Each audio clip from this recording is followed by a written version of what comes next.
Good evening.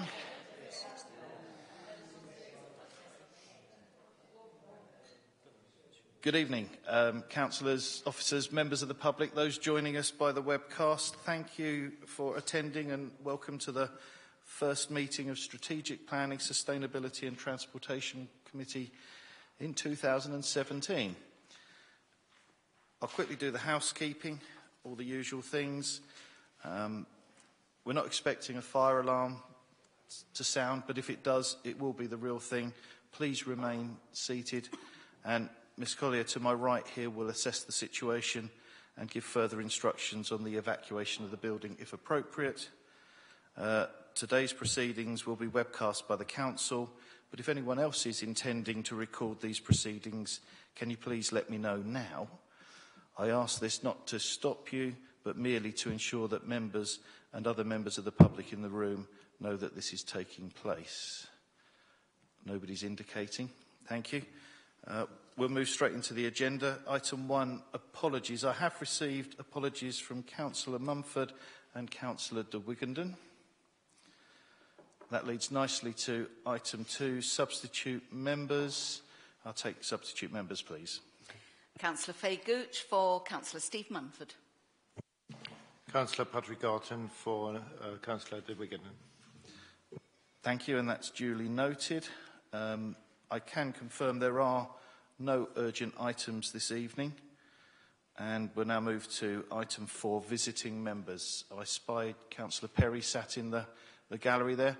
Are there items you wish to speak to? Thank you, Chairman. Happy New Year, by the way. And agenda items 12 and 13, just to reserve my right to speak. Thank you. 12 and 13 is noted. Item 5, disclosures by members or officers. Are there any disclosures, please? I see that no one indicates, therefore none are noted. Disclosures of lobbying. Councillor English. I was lobbied by Councillor Harwood on item 15. Okay. No one else indicates. We move to agenda item 7, minutes of the meeting held on the 8th of November 2016. They are circulated as per the agenda. May I take those as an accurate record? Is that agreed? Thank you. Item 8, presentation of petitions. There are no petitions this evening. Item 9, questions from members of the public. There are no questions this evening.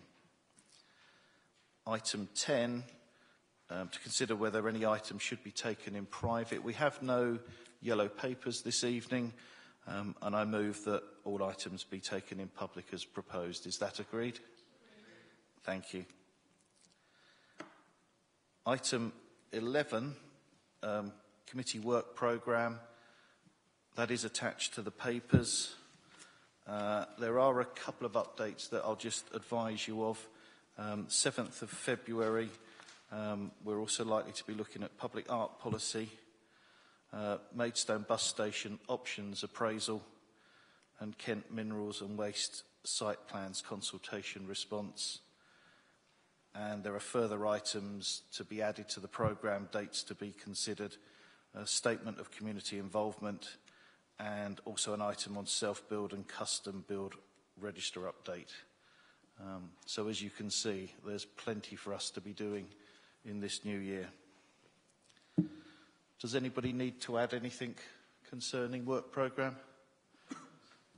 Right, we will move on then. We'll start with the first item of business, item 12, local plan update, and I think Sarah Anderton is going to lead that for us, please. Thank you, and good evening, members. The purpose of this report is to keep councillors up to date with the progress of the local plan examination. I think you received a report previously at your meeting in November. and this report is for information and, as I say, an update. The scheduled examination hearings finished on the 13th of December, with the exception that there's going to be a closing session, which is scheduled for the 24th of January, which is, I think, 2 weeks today. And the exact format and agenda for that final closing session is awaited from the inspector. In total, for the whole examination hearings to date, there have been 20 days of hearings. And the topics that were covered in the latest batch of hearings since your November update are set out in the report at paragraph 2.1. After this report that's before you was put to bed just before Christmas, the inspector actually issued his interim findings into the local plan. We will prepare a dedicated report on those interim findings to your next meeting on the 7th of February. But just to set out quickly and briefly for you the headlines from those interim findings. Key points to make are that the inspectors confirmed that we have met our duty to cooperate. That was an important hurdle to cross because it's a legal duty and one that can't be rectified retrospectively. So if you'd found that we hadn't met our duty to cooperate, it would have meant that the plan had to be substantially restarted. The inspector has endorsed our assessment of housing needs. That's our objectively assessed need. With the exception that he didn't actually agree that the figures should be uplifted to take account of market factors.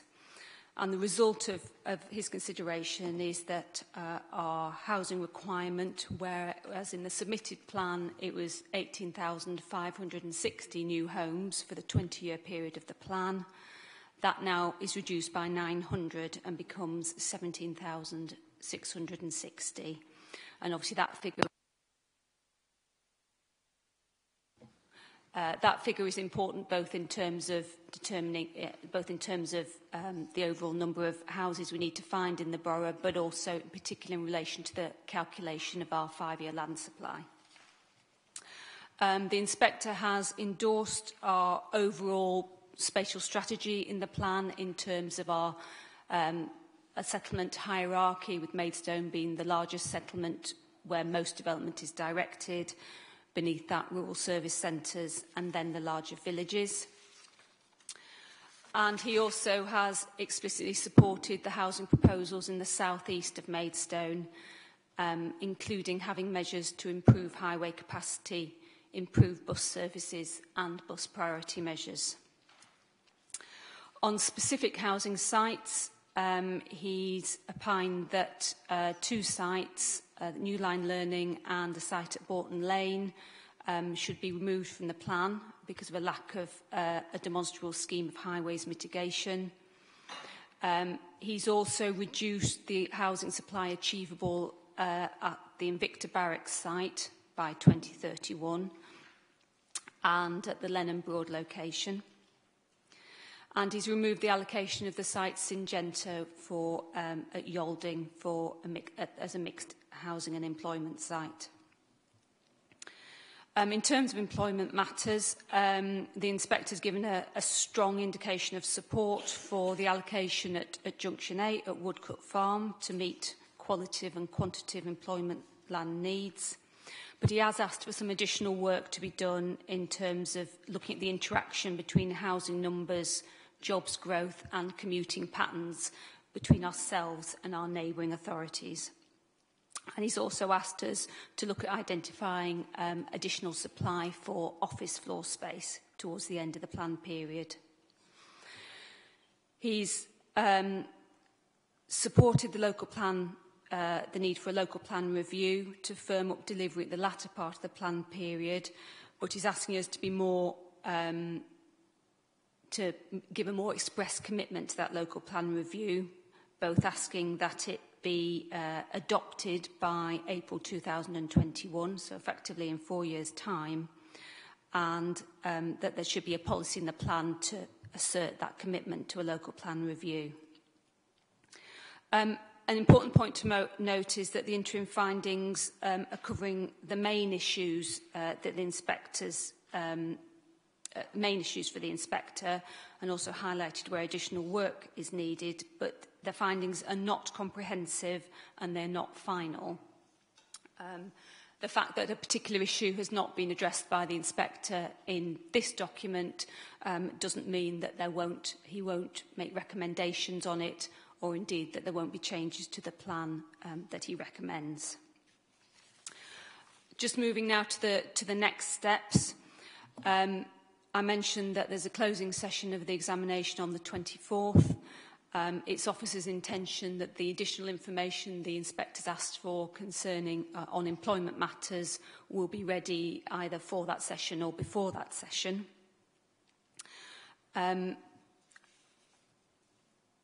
After the 24th, the inspector will confirm what main modifications he considers are needed to the plan in order to make it sound. And it's necessary that those main modifications are subject to public consultation. Our intention is that the main modifications and indeed any other minor changes will come to this committee at the end of next month, at the end of February, for your consideration prior to public consultation. After the consultation period, the responses will be assessed, they will be passed to the inspector, and they will also brought to this committee. The inspector may decide, once he's seen those consultation responses, that he may want to hold further hearings to discuss the matters that have been raised, in order that he can then, in the light of any further discussions necessary, can then consider and issue his final report. The final report and the inspector's recommendations contained within it will also be considered by this committee, so that the committee can decide what changes to make to the plan. And thereafter, the committee will be asked to recommend a finalised local plan to full council for adoption.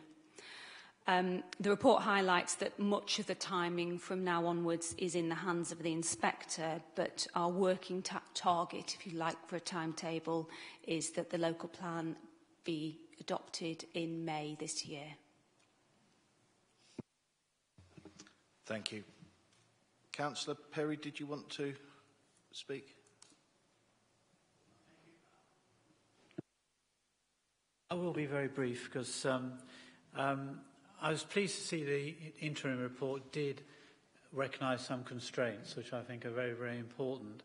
And there were some peculiarities in it. I noticed for Marden and Staplehurst and the villages in the south, he talks about good rail links offsetting against the poor road communication, but forgetting the fact they go in different directions. The rail links go into central London and the road links go into Maidstone, and that's where we're all stuck on.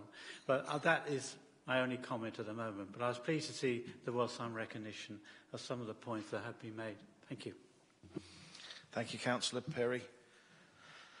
Councillor English has indicated, and then Councillor Mrs Springett. Thank you, Mr Chairman. Thank you to the officers for a comprehensive statement of where we are now.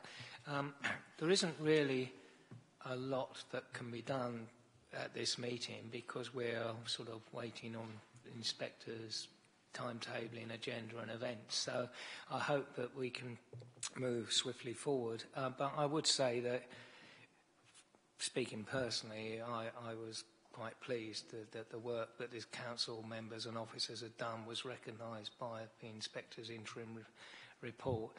The changes that were made were very welcome too. I won't refer to specifics, but I think that the inspector has made a number of very wise decisions on some of the site allocations and the reduction in numbers on the market, housing premium. And hopefully we can move forward, but given that we are going to discuss this in full on the 28th, I would hope that we can move fairly quickly forward this evening. Councillor Mrs Springett. Thank you. just out of curiosity, Rose, has anyone done a quick back of a cigarette packet calculation on our 5-year land supply? Because this must have had quite a dramatic impact. Can that be shared with us at any stage? I'd imagine it must have gone over 6 years by now. But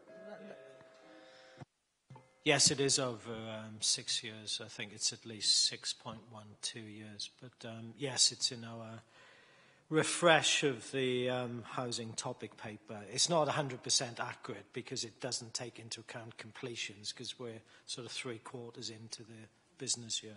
But yes. And well, all things being equal, the situation should get even better in terms of the 5-year land supply on the 1st of April 2017. 2018, I beg your pardon. Yeah, sorry, I got it right the first time. It was 2017.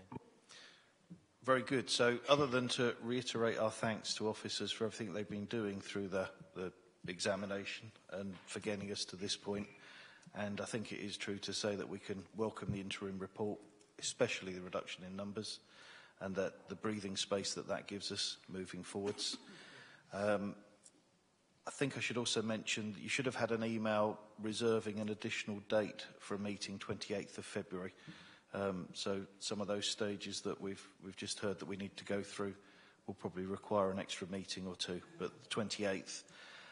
And simply we're asked to note that report. Is that noted, members? Thank you.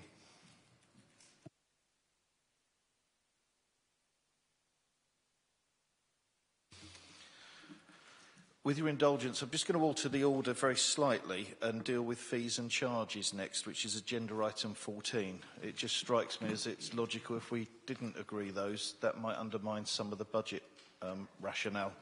So I'll move to agenda item 14. Mr. Green. Thank you, Chairman. As you all know, there's a range of services that the Council charges for.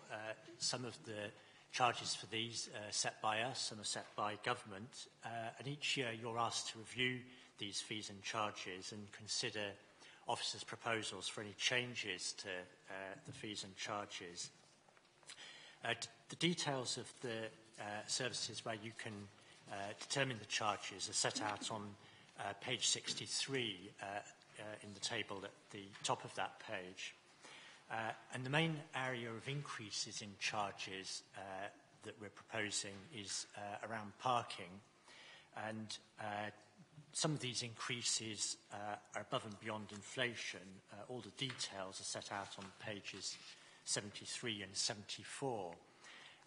But the nature of parking charges is that to have a meaningful round sum increase in the charge, it will often be more than the rate of inflation, and we don't necessarily plan to put up fees on an annual basis. So having put up fees this year, we won't necessarily be doing so again next year. As I say, the details on the parking charges are on pages 73 and 74. The other area where we're proposing to put up fees is on building control. And this is a service where we aim simply to cover our costs, but there is further scope for recouping our costs, and the service is performing well, and so we're proposing to take advantage of that, and there's some changes proposed in building control, and those are in page 68 in the appendix. There's another area of potential charging around planning performance agreements that we'd like to bring to this committee next month. These aren't referred to in this report, but it is an area where there's potential for us to raise fees. So if you'll bear with us on that, we'll come back to you on planning performance agreements next month. So that, in summary, is the proposals that are set out here. Happy to take any questions that you may have, and for you to agree the proposals as set out in the recommendations on page 60. Thank you. Members, Councillor English, I think, is the only one indicated. No, that's for a budget. Yes. Councillor English. This is just a question, first of all. In relation to street naming and numbering, all right, it's a small budget, but nevertheless, the outturn on 15-16 was 59,139, and then it goes down. The estimate goes down by £10,000 in the following year. Is there a particular reason for that going down rather than that outturn, or was there a particular excess that's not likely to be repeated? Could you just explain those figures slightly? Mr. Jarman, might be a level of detail that we don't have to hand? Just that it's a minor figure, but if it were to be, a few thousand higher, it would actually help, wouldn't it? Mr. Green. Yes, I'm happy to come back with details. I mean, what I suspect has been the case is that this type of income is probably a bit lumpy, and it may be that 15-16 was an exceptionally good year, but I can look into that and come back to you with more information.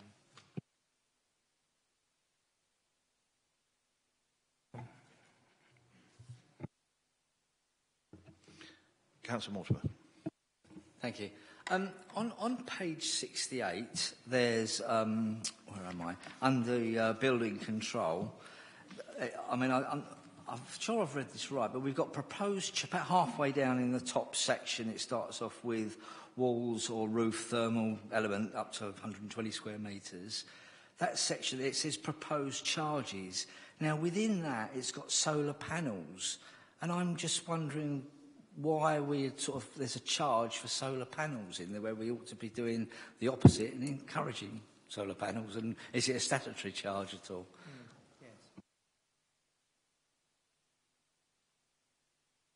I don't think it's statutory, but as Mr. Green said, building control, like any other local authority building control team, have to operate in terms of a trading account and how much they can put up fees, if you like. Obviously, they've got one eye on the market as well, because it's a very competitive market.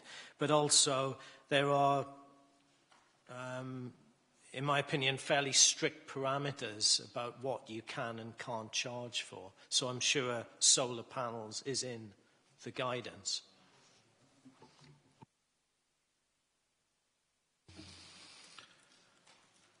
If there are no further questions, I am happy to move the recommendations on page 60 as per the papers. Councillor English, you look poised to say something. Right. So I've moved the recommendations 1, 2 and 3 as per the papers. Do I have a seconder for that? Councillor Mrs Grigg. I'll take that immediately to the vote. Those in favour, please. I believe that's unanimous and therefore carried. Thank you, members. Whilst I'm tempted to say that we should actually discuss strategic plan before we discuss budget, I am actually going to go back to budget and we'll get that one dealt with next. Again, this I think is you, Mr Green. The report in front of you, starting on page 16, recaps on the medium-term financial strategy that was agreed by Council back in September. The main thing that's happened since then is that the local government finance settlement for next year has been announced.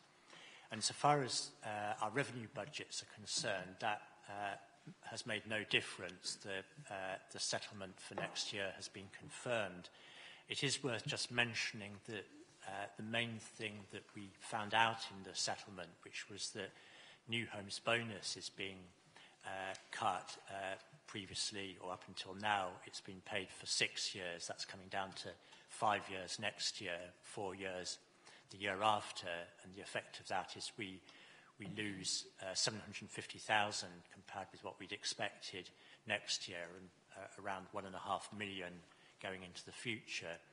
So that's a big loss for us. this council had never used New Homes Bonus to prop up its revenue budget. We've set New Homes Bonus aside for the capital programme. So in practice, what that means is that when we look at the capital programme, we'll have to consider whether we can still afford it, and if the New Homes Bonus, if we still want to go ahead with all the schemes in the capital programme, we'll have to borrow rather more quickly than we'd expected in order to fund the capital programme. So no direct impact on the revenue budgets and what this committee is considering, but it is worth mentioning that. The overall picture set out in the updated medium-term financial strategy is that we face a budget gap of £4 million over the 5 years over which we plan ahead. And the details are set out on page 24 in the report. Taking the proposals in this report and those going to other service committees, we have proposals which come to 3.2 million in total. So we're a good way to closing the budget gap. And in particular, if the proposals that are being put forward are agreed by members, then we'll have a balanced position for 17-18. We were projecting a gap in 17-18 of 1.5 million, and there's proposals that are being put forward in total of 1.5 million across the committees. But it is important that all committees contribute to this, because the savings are not through one or two large items, they're spread around, and that way we spread our risk. And the savings, when you come to look at them, you'll see come from a number of different sources, from efficiency savings, from transformation, from increased income, as well as from service cuts. Policy and Resources Committee considered the proposals in total at its meeting last week, and they asked service committees to pay particular attention to the consultation that had been carried out on the budget, and the report on that consultation exercise is attached as Appendix C to the report, starting on page 32. And the specific instruction from Policy and Resources was to take into account residents' findings and the relative importance that residents are given to the different services. And you can see on page 36 that, perhaps not surprisingly, residents are putting things like household waste collection at the top of their list, and culture and tourism, sport and recreation quite low down on the list. And I guess the service that's particularly relevant for this committee is planning and building control, which is sort of in the bottom half, so not a top priority, but equally not right at the bottom of the list of priorities amongst residents. Now, what we're asking this committee to do is consider specifically the proposals in relation to your area, and these are set out on page 31. As I said, they're a mixture of different things: increased income, service reductions, efficiency improvements. Quite a few of them depend on the review of the planning service that Mr. Cornell talked about at your last meeting, and those are flagged up in the details of the savings proposals. So what you're asked to do is consider these proposals for onward submission to Policy and Resources Committee, which will be meeting on 15th of February to finalise proposals for Council to consider at its meeting on 1st of March when it sets the budget. I'm happy to take any questions on the proposals or any of the background. Thank you. Thank you, Mr. Green. Councillor Perry, do you want to speak?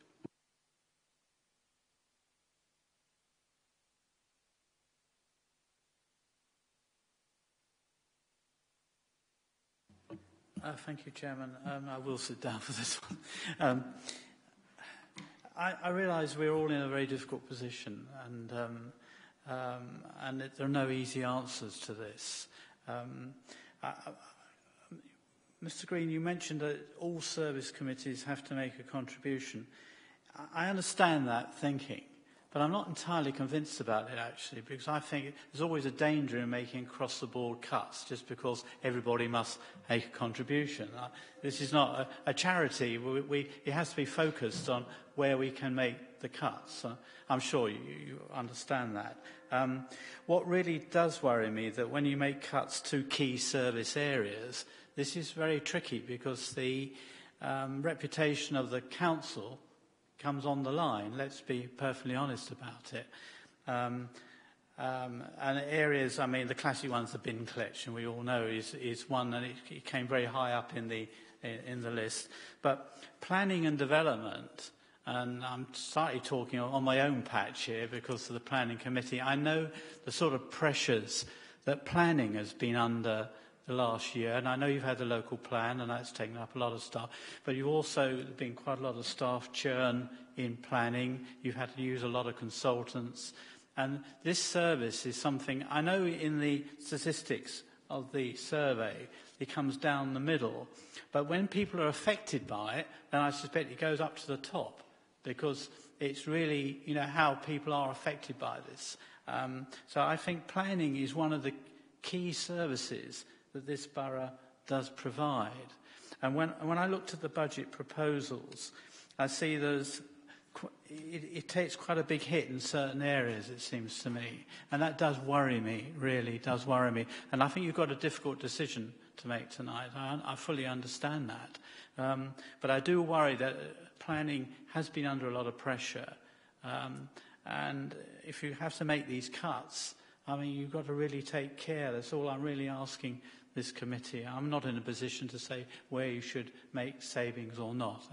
But I just would ask that you really do give this serious consideration, because it's such a key service that this borough does provide, a very important one, and one I think several of us perhaps sit around this table are quite personally involved with. So I just make that personal plea, and thank you all very much for listening.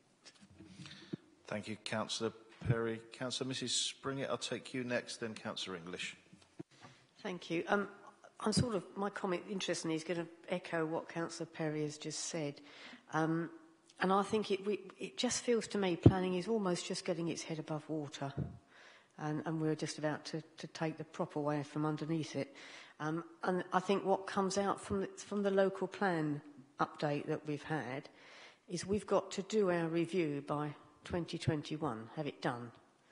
Now, to me, that means we probably have to start it next year or the year after, and yet looking in here, planning policy, following conclusion of local plan work, reduction in staff levels based on planning review, for 17-18, there's a reduction in efficiency of 45, which I presume is thousands or hundreds of thousands, I don't know, thousands, and then the following period, 18-19, we've got another 50,000 out of there, and in the line above, reduction following adoption of local plan, another 40.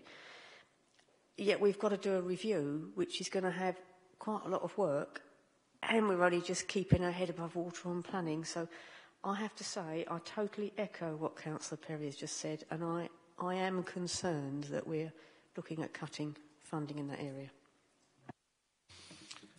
Councillor English. Yes, I mean, clearly the interim report by the inspector and the fact that we have to do a review by 2021 does put an interesting twist on things. I would say we need to be beware of actually making staff savings that actually cost us money. What we mustn't do is, for example, I won't mention particular posts, but we have to be, everyone I think is aware that because we have had lack of resource in certain parts of the council, we have had difficulty in progressing certain planning applications. We've had difficulty in Section 106s. We've had difficulty elsewhere. So we have to be aware of making a cut that actually costs the council money. So there is that danger. I think what I'm saying is that although we have to be aware of, I mean, obviously in some areas, like building control, we're limited in how much we can put charges up.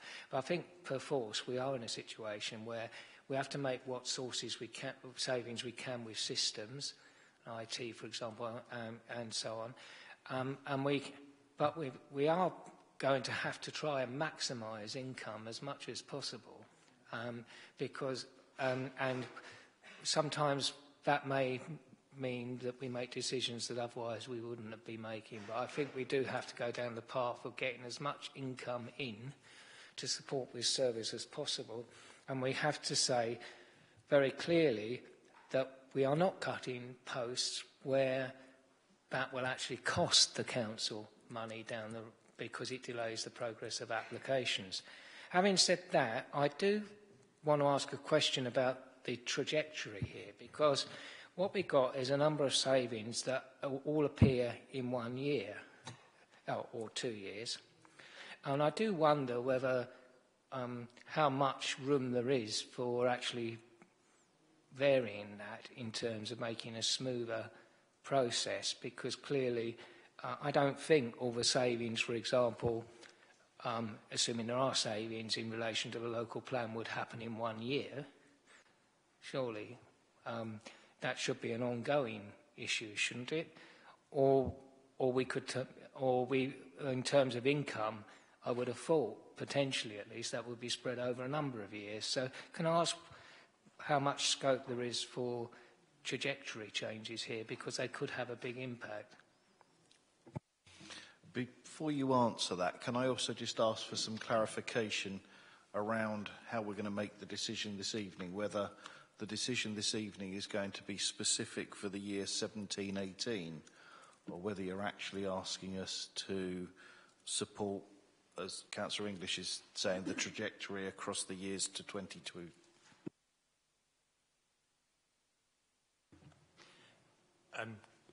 Chairman, first of all, on your issue about process, I suggest if you want to make comments in relation to individual years or individual savings, then you specify those.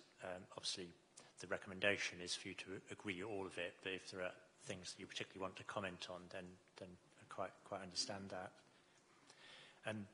Shall I move on to your point, Councillor English? Probably the best way of looking at the point about trajectory is if you turn to page 24 and the budget gap in table 4, what you see here is that it isn't an even increase in budget gap from year to year. We have quite a big saving that we need to make in 17-18 of £1.5 million. 18-19 is a relatively light year, because actually the requirement then comes down to 1.4 million. In 1920, under the 4-year funding settlement, we have this weird thing called negative revenue support grant, where we have to pay money back to the government. So that is the main thing that's driving that jump in the gap in 1920, and then it goes up again in 2021 when the local government finance regime is likely to change with probable adverse consequences for us. Now, obviously, that's the position across the piece, and there are a whole lot of different savings proposals coming out of other areas that balance the overall position. But I suppose what I'm saying is that we definitely need to make a significant amount of savings in 17-18, and then another slug of savings not later than 1920 in order to close the budget gap.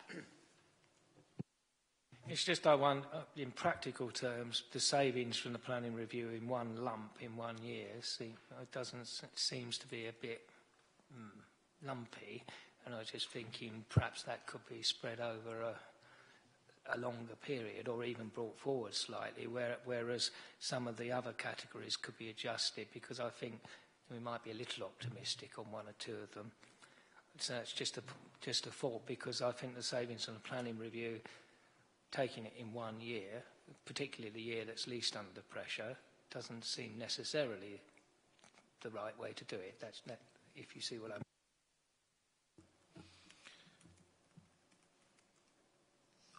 don't think that needs direct comment for now, unless you're particularly wanting. I would like it to be considered. Mr. Green, is there anything you can add? I think we'll just note Councillor English's comments. Okay, I think, if I can add to what you're saying, there's a tendency where we have a year where there's a gap to make up, so we have to do something about it in that year rather than a spread out approach across as a 4-year or a 5-year plan. But anyway, can I suggest that we go to Councillor Mrs. Gooch next? Thank you very much, Chairman. I have to say I very much echo the comments by my neighbours, Councillor Springett and Councillor English. They just beat me to it, basically, because what concerns me very much is the outcome of our local plan. On one hand, I'm really pleased about the outcome, but the impact of that outcome is more work, because not only have we got to focus on delivery, we've also got to focus on doing it all over again. It's as simple as that. And it does worry me. Now, I understand only too well the need to make reductions. I do understand that through various methods. It's just that when we know we've got something staring us in the face, I'm really concerned about the risk. And I'm wondering if there is any way that we could push forward the planning policy savings at a time. Look, I know that you're going to have the planning review, and I know that hopefully appeals will reduce, or the cost of appeals will reduce because of the surety of the local plan. But will that be enough? I don't want us to put ourselves in a position where we make these savings and then we have to go out and take in a load of consultants to help us out of a hole. And that is what I'm trying to avoid. And I do think that, as I say, the points made by my colleagues here are most valuable. And I really do need assurance. And I'm finding this incredibly difficult. I really am. I know we've got to make difficult decisions, but I'm thinking about the risk. It's a very big risk we're taking. Councillor Mrs. Prendergast. Thank you, Chairman.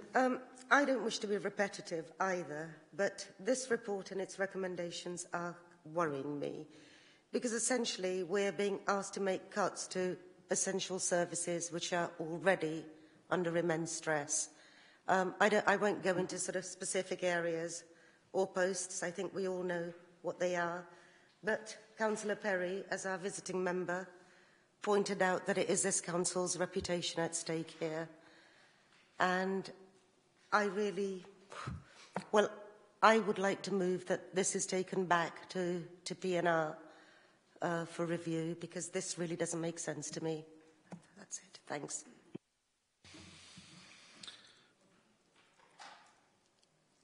I'm not going to repeat everything that has just been said.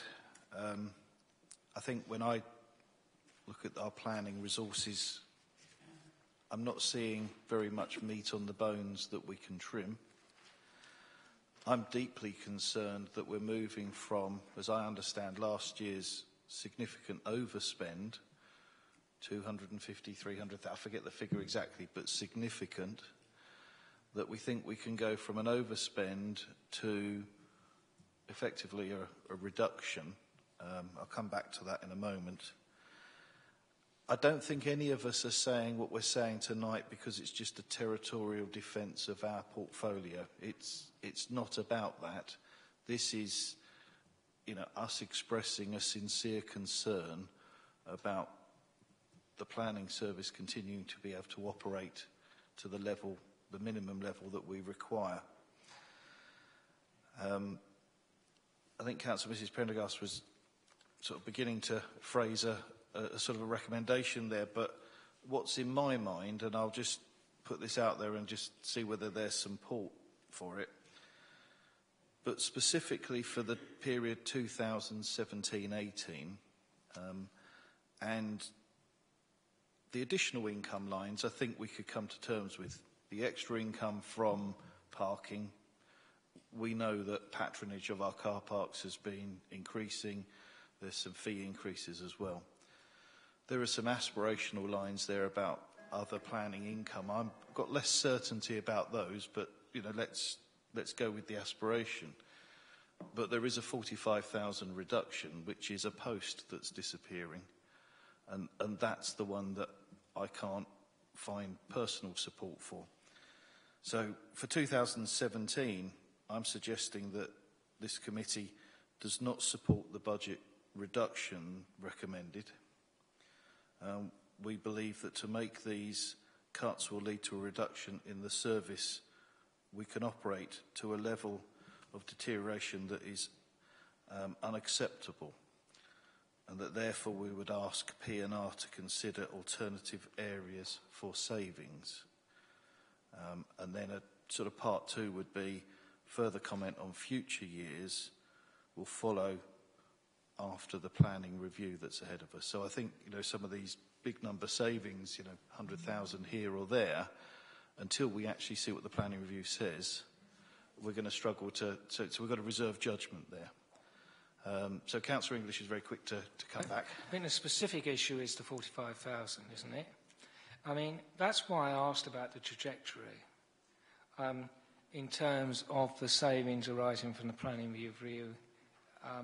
Is there any particular reason why, hypothetically, and other issues to be addressed later, why,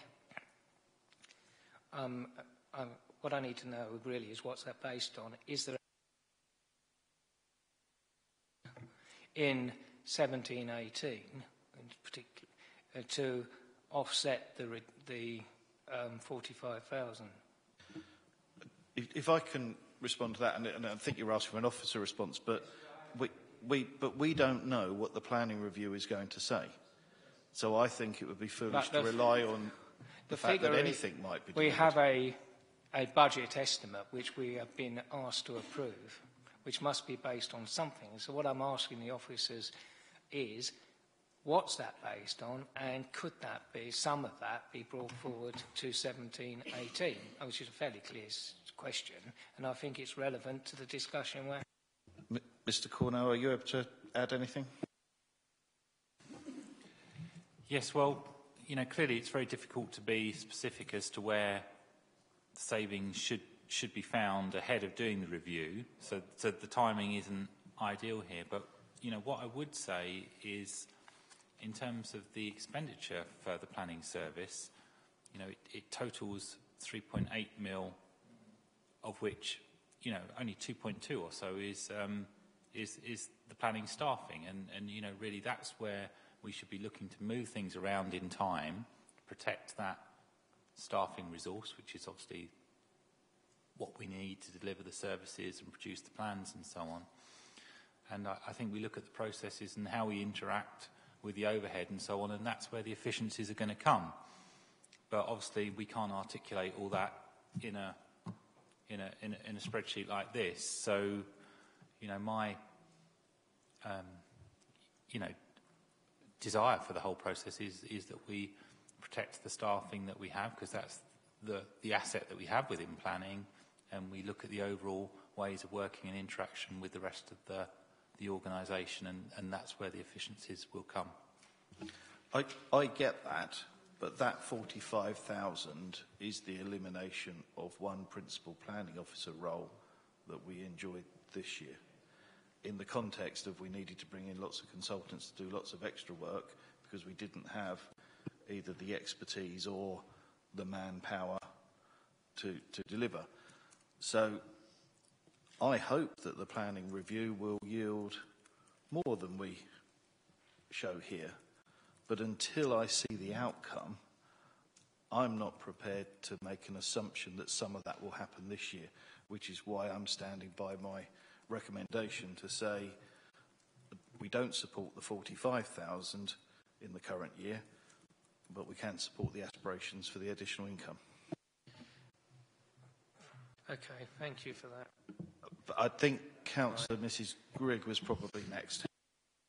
A lot of what I was going to say has been said, but I think I totally agree with the chairman here, and also a point that William Cornell picked up, which is the fact that it's a shame we're being asked to do this now without seeing, say, for instance, something like the PPA next month, which it's not only the fact that we'll have hopefully less appeals and etc., but also may help when actually established to streamline and have the efficiency which could equate to the savings. So it is hard, but I also agree with the Chairman that at this stage I don't think that we can, with the information put in front of us, agree with the 45,000 particularly. Mr Cornell, can I take Councillor Mrs Springett and then you may be able to respond to sort of both comments together? Well, mine is sort of vaguely connected. We're looking at trying to protect that 45 there. Going down to pay and display car parks, we've got 100,000 in 17-18, nothing, 100,000 in 2021. Bring that in to the aspiration of getting modal shift and trying to get people out of their cars and onto the bus. And I'm one of those that you'll have a real hard job to do that with. However, if my bus ride starts becoming significantly cheaper than my parking fees, it might sway my mind. So I'm thinking, I know it wouldn't be popular, but perhaps we could look at further income within the parking area, which people have a choice in. They can come into town via other methods than their car. People have a choice in that. Could we not perhaps have an aspiration for a greater income, perhaps in the 18, 19 or 19, 20, or put a little bit in there somewhere to counteract that 45 that we're trying to save, which we feel is critical? Mr Cornell? Yes, just returning to the point of the 45,000, you know, I must stretch, you know, obviously my role is very much about protecting the interests of all the staff within the department and so on, and protecting that asset. And what we're not saying is that we're going to be losing a staff member. It's about moving that resource from one area of the department to another where there are vacant posts and so on. But I hear what everyone is saying here this evening, and you know, obviously that makes a lot of sense. Can I just cut in though? It's a vacant post that's not being filled, isn't it? So whilst we're not actually saying we're going to get rid of a principal planning officer, we're one down and we're not going to replace that post. That's the reality behind it, isn't it? But what I would go on to say is that, you know, perhaps we should be looking at setting a target for the year of savings to come out of the review, and I think that's, in my mind, that's really all that we're doing here anyway, because, you know, how can we predict what we're going to do ahead of the review?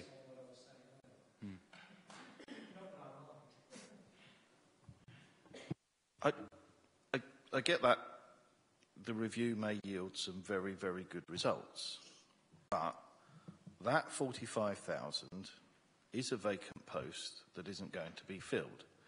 Now, if any of us here think that we have sufficient principal planning officers to deliver the planning service that we believe Maidstone deserves, well, that's the hub of it, isn't it? And the other thing I think we should remind ourselves, if we think we got the final say in this, we're wrong, it's P&R.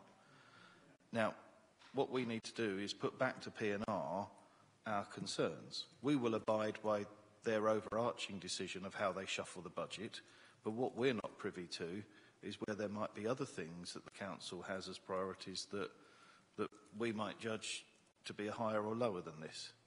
So I think we need to feed back a strong recommendation, but they're the decision makers on this. Councillor Garton, you're indicated there, eh? Thank you, Mr. Chairman. Not replacing one post, I remember there was an email going out just before Christmas where I think it came from the planning department, where they actually pointed out several reasons, i.e. not that particular post, and also other officers being called to jury service, etc., that the planning department had a very hard year last year. Now, there seems to be, if we have a hard year, we also build up backlog. We lose trust of the community. Councillor Springer explained it as keeping the head above the water. I would say even we are scraping the barrel as it is right now. We need this position refilled. And by just saying, can we carry these 45,000 forward, I think we need to find the funding somewhere else, because there's no point in kicking a problem into the tall grass. We are losing the trust in the community, and every parish council meeting I'm going to, every door I'm knocking at, and okay, I'm in a rural area where planning is pretty high on the agenda, but that is what people want the council to do, to work properly within the planning remit. And planning enforcement is something which is not self-funding in planning, and there's no planning enforcement to be seen on the manor.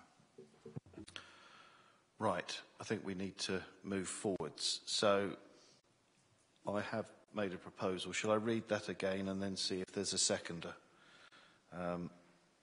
So for 2017-18, Strategic Planning, Sustainability, Transportation Committee does not support the budget reduction recommended for 2017-18. We believe that to make these cuts will lead to a reduction in the service we can operate to a level of deterioration that is unacceptable. We ask P&R to consider alternative areas for savings. Further comment on future years will follow results of the planning review. I think the first seconded that I heard was Councillor Mrs Pendergast. I just wanted to raise a concern. You've not related it specific to the cuts in planning policy. I know that is the only efficiency, but I just quite... Can we make it clear that that's where our concern lies? I'm happy to strengthen that by being specific about the 45,000. Yes, okay, so SPST does not support the budget reduction of 45,000 in planning policy for 2017-18. Yes? I've moved that. You're happy with that revision to second still, Councillor Mrs Pendergast? May I move to the vote? Those in favour, please. That is unanimous and therefore carried. Thank you, members.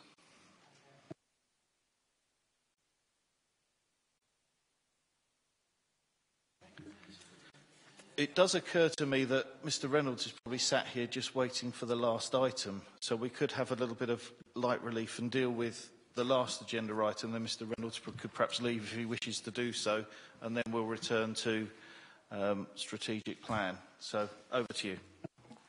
Thank you.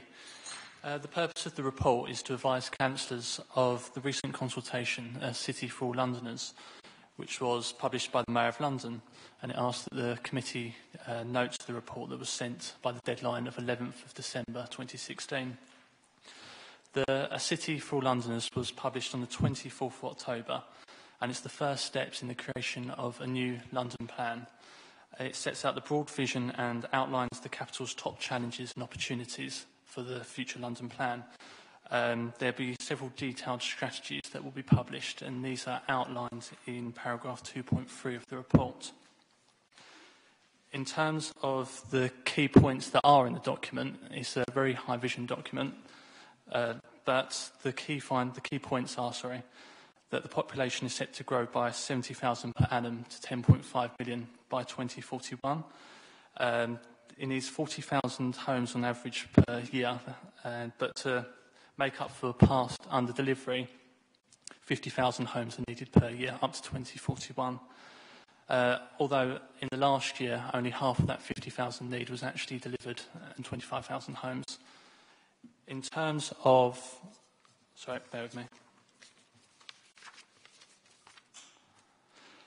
In terms of 2.7, a strategic group has been set up for officers from across the South East. 6 meeting dates have been arranged now for 2017 with officers from across the South East attending. And in terms of our representatives, we have Dartford and Gravesham that are attending, but this will be reviewed in the coming year who attends from Kent. The next steps for the London plan are the draft London plan, which will be consulted on in autumn 2017, followed by the examination in 2018 and the publication of the final London plan in autumn 2019. Thank you, Mr. Reynolds. Councillor English, did you want to comment? Although clearly the housing issues are pertinent and the most obvious, and that's what our draft response says, clearly I would have thought there is a large relevance to Kent and the rest of the South East come to that in any transport proposals that the Mayor of London may be bringing forward. I would just like to flag up that we shouldn't, as things come forward, we shouldn't necessarily be confining our remarks on the London plan just to the housing issues, because clearly there is strong potential for the transport proposals of the Mayor of London to have big impact on Kent and the surrounding area. I think that's a fair comment. If there's nothing to add, we're simply asked to note this report this evening. Is that agreed for noting? Could I ask that my comment be noted somewhere? Because we'll have that minuted, your comment, yes. So, noted the formal response? Thank you. Thank you, Mr. Reynolds. So our last item is actually item 15. Mrs. Woodhouse, are you going to introduce this for us? Thank you. Thank you, Chairman. The committee is asked to consider the draft strategic plan in order to make recommendations to the Policy and Resources Committee in February. Just for reference, the Policy and Resources Committee agreed in September that the plan would be refreshed rather than a new plan being created. The other thing I'd like to highlight is there are actually overlaps on the action areas amongst the committees, so you will not be the only ones considering some of the areas you're going to look at tonight. The particular areas of focus for this committee are regenerating the town centre, a home for everyone, promoting employment opportunities, and the other area is transport. The other thing I would like to highlight is the document is a councillor-led plan, so the end result will be that it will be submitted to full council for approval by councillors before it's adopted. So that's the next step. Thank you very much. Now, I have suggested that if we are into word-specific revisions, that we'll actually get those typed up and put them on screen so that it's crystal clear to all of us what we're referring to at any particular moment. Who would like to start with this? Or we're happy to agree the draft as it exists. Councillor Mrs. Grigg. I didn't want to start, but someone has to. Whilst I'm conscious of the amount of work that's gone into this, and I certainly we're not looking for sort of a rewrite on it, there are a few points, starting from the vision statement right at the beginning, that I feel and my colleagues feel that needs clarity, and we're just suggesting a few word changes on page 3. If I start with that, if I recommend what we wish to go, and then we can sort of discuss it and decide, is that probably the best way forward? Well, you can see there on the screen what's actually there at the moment, but I'd actually like it to be changed to read that all our residents live in decent homes, comma, enjoy good health, comma, a pleasant environment, and are able to access the full range of social and economic opportunities.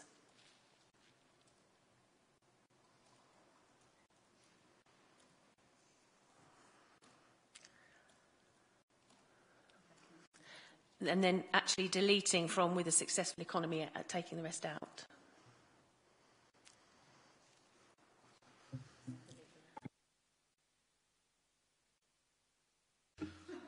What do you mean by social opportunities?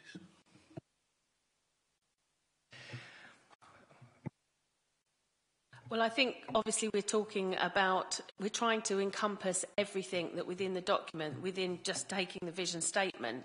So we are obviously looking at leisure, heritage, culture, everything within that.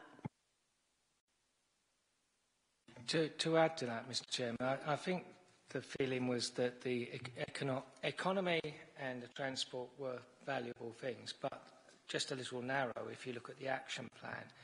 And so what we're talking about is a broader approach, which would include the economic improvements to the economy, which the Council is committed to, and the reference to health, but also looking at the, shall we say, the character of the borough and its population in a rounded way. More inclusive. Anybody got any thoughts on that? We agree, disagree? It's one of those things, there's almost nothing to disagree with.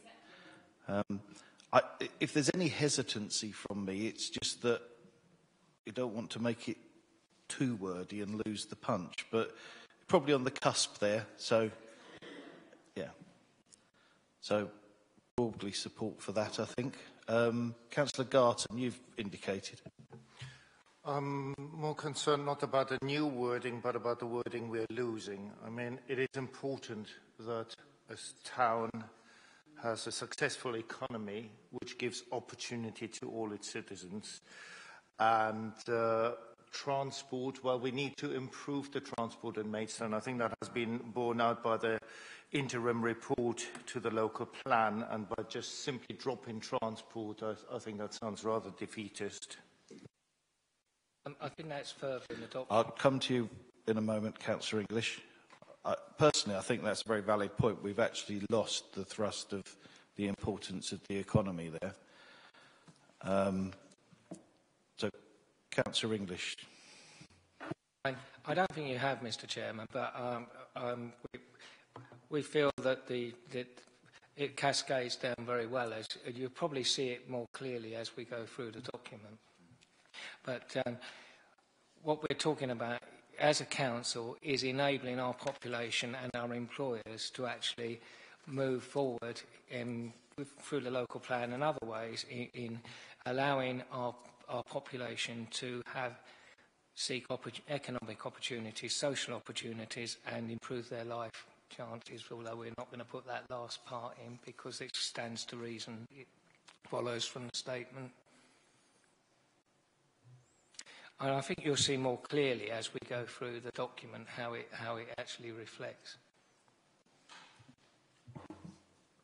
Okay, for my own part, I prefer the original wording, and I'm not just saying that to be awkward, but for a personal philosophy, you need the economic base to actually drive these opportunities, and I think the emphasis has moved. If we're going down the document, can I just suggest one other thing? There's always been a bugbear of mine. I've always thought that the mission should sit above the vision, that you actually start with that statement, you put people first, then you start to explain our vision for doing that, and then you move into what the priority areas are. So I think we could agree that, Mr. Chair. Okay, so perhaps if we could just note that. I'm not quite sure how we're going to deal with this. Do we want to vote this amendment in or out, or do we want to look at a little bit of the bigger picture that you suggest is going to come and make sense of the reason why we need this? Let's do it in that way. Let's reveal a few more amendments, and then perhaps we'll step through the amendments on a decision-making basis. Councillor Mrs. Spring, are you indicating at this stage, or... It was only just to tweak the wording there, but I'm happy to do what you've suggested. We'll come back on that then. So if there are some further amendments being suggested, let's get a few on the screen. Well, before we go on to our own categories that Mrs. Woodhouse has asked us to look at, we just felt, and I know that this is something, it's just a sort of a layout thing, but we actually felt that under action, the way the boxes are laid out, we feel that we should have the 3 priorities at the top with a gap and then the others. And we felt that the 3 priorities should be providing a clean and safe environment, regenerating the town centre, and a home for everyone. And we would personally like to see those 3 at the top with a gap underneath, because the way it looks at the moment, it looks like, well, one section has got these 3 priorities, then we've got 2 priorities, then we've got 3.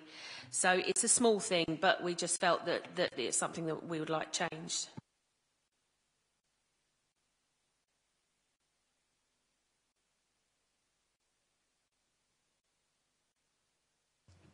Sorry, Councillor. Because we are supposed to be prioritising those 3 items.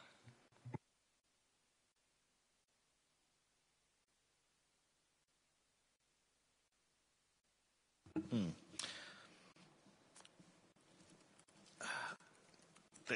mean, just personal view here. One of the flaws I've always thought in this document is you've got too many levels to it. And all of the training that I've ever had on this kind of planning has always suggested there are 3 levels. In my language, it's corporate, strategic and operational, and it tiers down. So if the corporate aim is actually the most important thing to us is putting people first, then the strategic level, and we're using strategic too many times, is the vision, and then you'd actually cut out priorities and go straight to the actions. It's almost duplicating, but that's just my logic of how the document should be constructed. Councillor English is the only person indicating at the moment. I may have got this wrong, but I thought the Council had already agreed that those 3 issues that we just talked about would be the priorities for the action programme. Sorry, who had agreed? So we're not suggesting... I thought it had been agreed by Policy and Resources Committee. So all we're talking about is not changing anything except the layout on the piece of paper to make it clearer what the priorities are.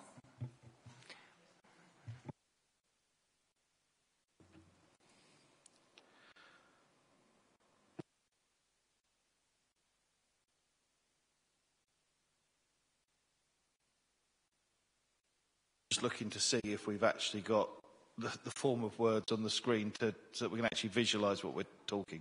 If I could just come in, I've already, in terms of the layout of the document, members may recall, well, you may not, when we did the communication engagement strategy this year, we've actually changed the diagram. So we're now looking at, to visualise it like an orange. So you have the outside will now be, if it's agreed, a mission, then your vision, sort of surrounding the segments and the segments of the actions. So you have this kind of layering effect.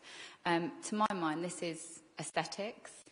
So if you want to, personally, perhaps it's a recommendation to Policy and Resources that it's clear what if there are 3 priorities, that is clear and highlighted. I personally wouldn't be trying to do the detail of that now because I've got a design team who can pick that up and make those changes, and we can submit to Policy and Resources based on your recommendations some different designs for them to look at as part of the approval of the strategic plan.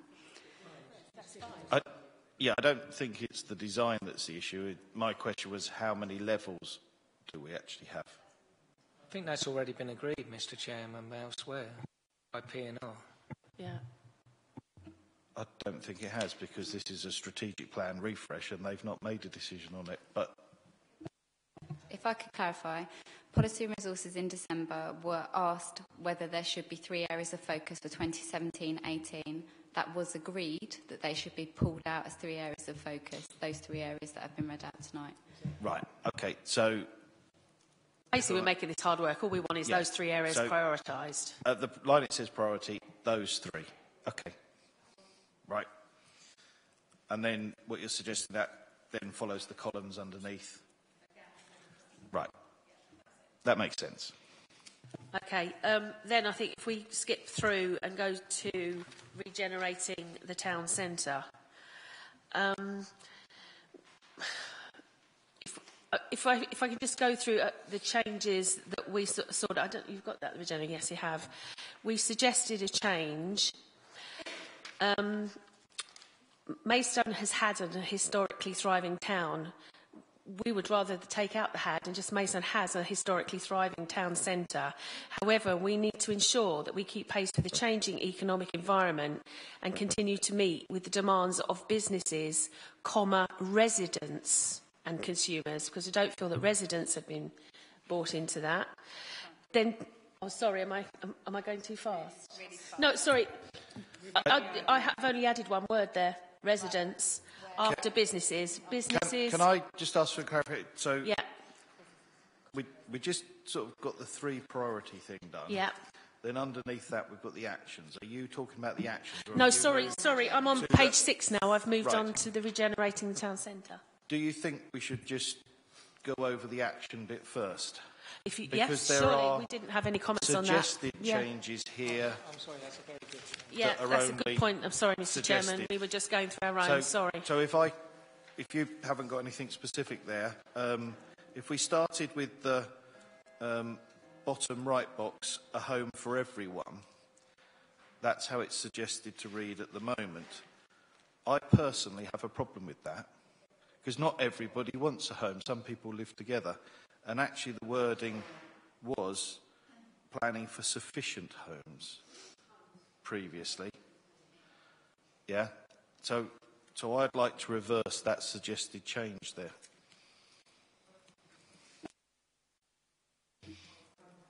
Councillor English?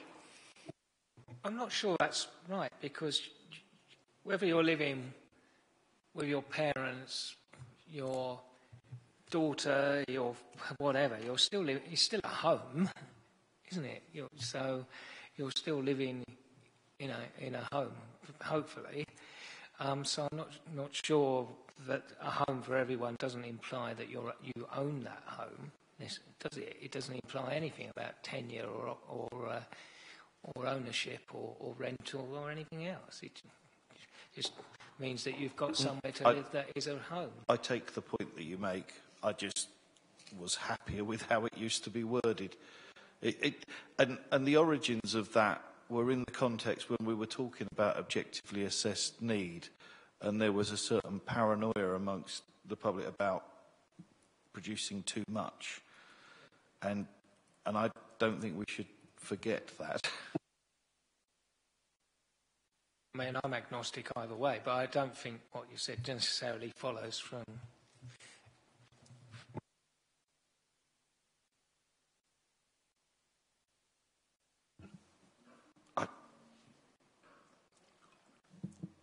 Well, when we step through the changes, we'll yes-no that one.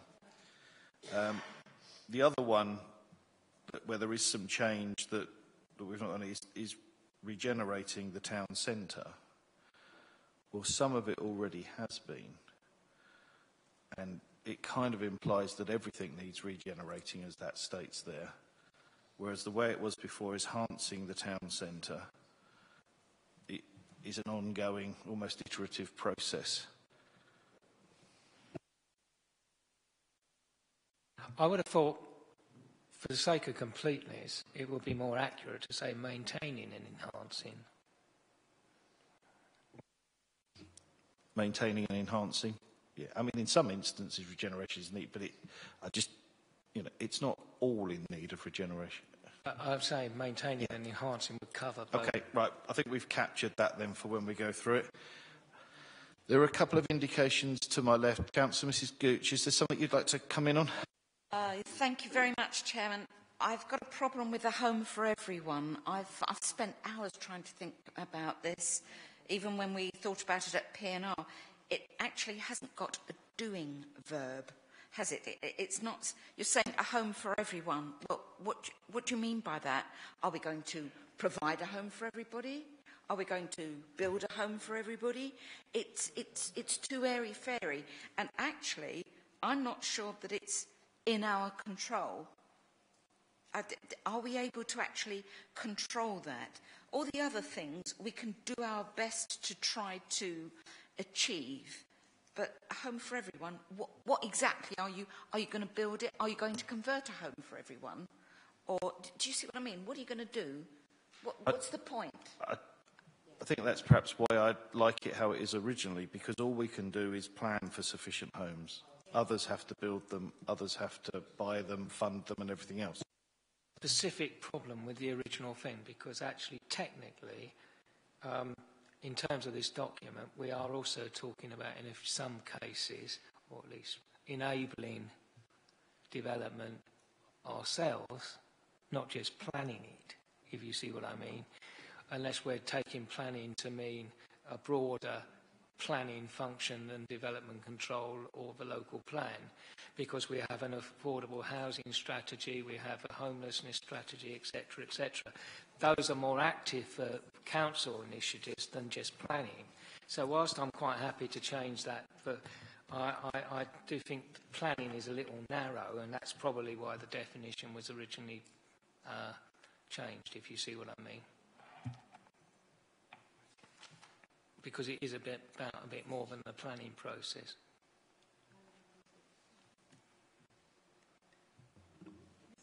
We'll come back to that one. Councillor Mrs. Gooch, just so you wanted to add for that for the moment, is it? Or is there... I think I was thinking of ensuring a home for everyone, because that would cover... I take Councillor English's point. We're not just planning. I mean, we're hoping to perhaps lease and buy places. So I take that point. Sorry, go on. All I was going to suggest is, what about planning and delivery for sufficient homes? Planning and delivery.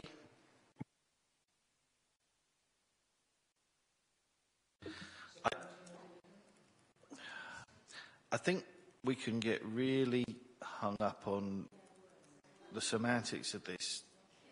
I think I would maintain the intention is crystal clear in the original wording. The literal explanation of the words can be argued, but the intention is clear. Councillor Mrs. Springett, you've also indicated. Yeah, it's just to say, I'm sorry, I think the wording "a home for everyone" is manky. I think that's awful wording, and it has no, exactly as Councillor Gooch, there's no delivery in it. All the others have got providing, encouraging, ensuring, securing, and that one doesn't have any action in it. So I totally agree, it needs changing. And actually, in the absence of anything else, I think we need to do what you say and go back to the original wording as a starting point. I'll take Councillor Garton first, then come back to you. Thank you, Mr. Chairman. I do understand where our friends opposites come from, being the local plan now being sort of done and dusted, and yeah, we're planning for sufficient homes. So we've got that housing figure, and it's politically controversial within the borough. So let's take the sting out of the housing numbers, but not to have something totally without any sting. And I think by phrasing it something along the lines of ensuring that everyone has a home and putting the social impact as well in, that we have to provide home for the homeless as well as sufficient housing numbers. So going by Councillor Gooch's idea, ensuring that everyone has a home would be acceptable to me. Councillor Mrs. Prendergast, if I may.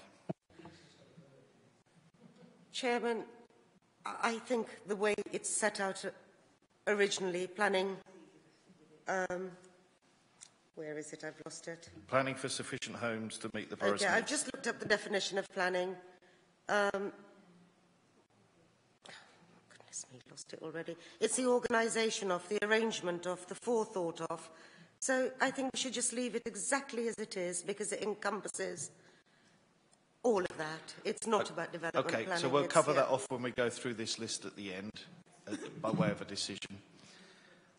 The next stage down is this section that says our values. Does anybody have any comment on that? Right. So I just have the view that that doesn't belong in this strategic document. Mrs. Woodhouse will have something to say. What's that? Yeah, I just think that our values bit is horrible at the bottom, actually. I don't think it belongs there as... Right, Councillor... sorry, no. Mrs. Woodhouse should give us some enlightenment on that before we... The values describes how we will undertake our work. So it's about how staff behave. It's the behaviours of our staff. Our staff deliver this strategic plan.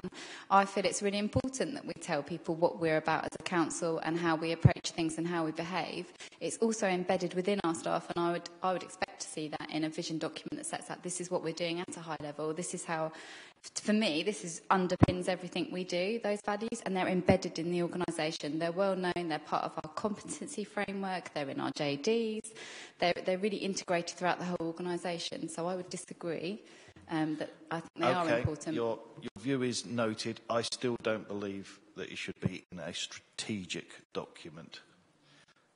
but that's my view. Yeah. So if we could note, we're only recommending P&R, but if we note, that's a level of detail that you do not expect to find in a strategic document. Now, I think we're on to the... And which one did you want to start with? Well, I was conscious that we were actually looking at the categories that relate directly to us. So I was looking at regenerating the town centre, which was one Mrs Woodhouse started us with. You took out one word. Yeah. Right, can you just direct us to a page? Page 6, please. Page 6.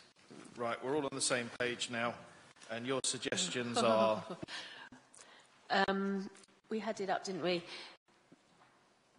After businesses, it was a comma residents, because we felt that residents should be included into that. Residents and consumers. Stop. Take out the rest of it, but put instead a diverse and thriving town. I'm just going slowly so you can catch up with us. No, yeah, so the rest is taken out after that. Requires a full range of business, comma, retail, comma, cultural and leisure opportunities with the investment to support them. Stop. Taking out the rest. If I go through just the other comments and then we can look at it all as a whole, Mr Chairman, is that okay? Because can we go under we will as well? So ensuring we have a thriving and attractive, that was fine. Under we will, you had that, deliver that. So before those two, as the first one, we will deliver on a vision for the town centre by maintaining and regenerating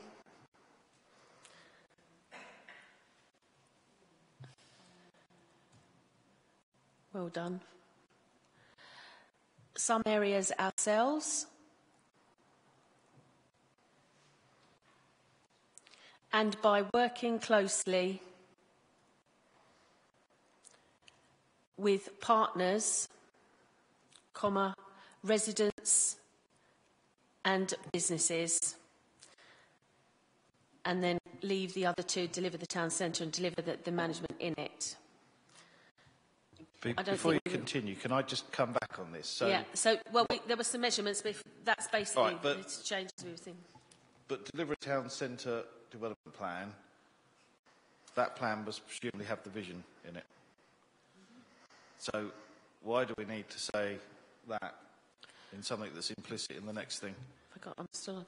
Well, I think basically we could say that about anything, but we just didn't feel that it was broad enough.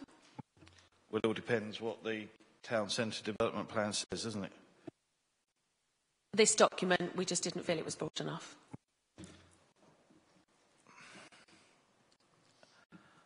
Okay, is there more to go on this section? Well, there were a couple of measurements. Measured by percentage of vacant retail units, which is already on it. Conversion of office space to residential, which is already on it. I'll read them because you can catch up with those, can't you? How Maidstone is rated as a retail and leisure destination. We don't get ratings. Okay. Yeah, and resident satisfaction. Where did plus? Excuse me, there was one here. And percentage of hotel occupancy. So we're heading right back into this massive raft of KPIs that people need to deliver for the sake of, when actually resident satisfaction is presumably a quotient of the two things that you had ahead of that. But well, we didn't feel that the proposed measurements in this particular case did very much to actually talk about the economic vitality of the town, to be honest, Mr Chairman. And actually, whilst The leisure one might be slightly difficult. Certainly the other measurements, the hotel occupancy is very easy to measure. Mr. Jarman, a useful contribution? I think it's a strategic point, Chairman. One of the main points the inspector was concerned about in the town centre and across the borough was not having enough office space. We've got a need for 24,000 square metres of office space. And he was concerned particularly, some of it might just be in paper form in terms of valuation exercises, but he was very concerned about the amount of prior notifications that have been granted under permitted development from moving from offices to residential. Suggesting that the measurement would be seen as an unalloyed good thing, but I thought the original reason, and we're not suggesting adding this was in the original documentation originally, was that we do need to know what it is on both sides of the argument, because obviously, as Mr. Jarman says, it informs very much what we do. It's not necessarily it's a two-edged sword. Office development may not be a good thing, but we do need to measure. If we had a town centre development plan, it would probably have aspirations for these, and that's where that KPI would set within the plan. So to put that KPI on the strategic plan, not even knowing whether we want one half to be high or the other half to be lower than the high one, it just is weird. I'm going to take some of the indications from my left next. Councillor Mrs. Pendergast. I'm a little bit concerned here that this document, which is supposed to be an overarching strategic document, is becoming extremely verbose and very detailed. And I cannot see any situation here tonight where we're going to agree on everything, because it's just got too wordy already. It is wordy. You've added repetition, I think, but it's just a view. Councillor Garton. I think this is supposed to be a strategic document, and you don't put more meat on the bone simply by stretching out the key words. And the key words are to meet the demands of business and consumers, to make it a popular place for leisure, to live, shop and work. And I think these are the key points which need to be in the strategic plan. Everything else is just unnecessary padding. I did, however, pick up on one word which I actually like very much, and maybe we can put it down in the penultimate line of measured by how Maidstone is rated as a retail destination and fit in their cultural. I think cultural was the only word which had sort of a bit of a dimension from which I heard from the party opposite.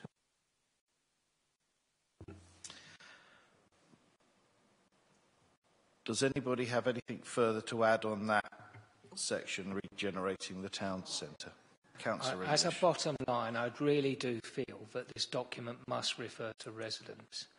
We have got a situation where the town centre is increasingly a place where people live as well as shop and work.